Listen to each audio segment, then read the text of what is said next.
Voici pourquoi l'attaque de Pearl Harbor a signé la mort de l'Empire du Japon, si bien que même Hitler l'a considérée comme la pire erreur de la guerre.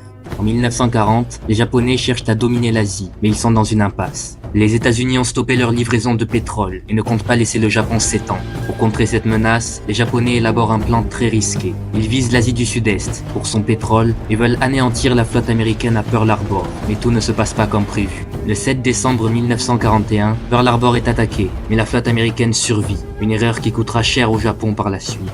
En Europe, Hitler salue l'attaque, mais s'inquiète. Il aurait préféré que le Japon attaque l'URSS, plutôt que de réveiller un géant endormi. Et il avait raison, car seulement 6 mois plus tard, la flotte américaine est de nouveau opérationnelle.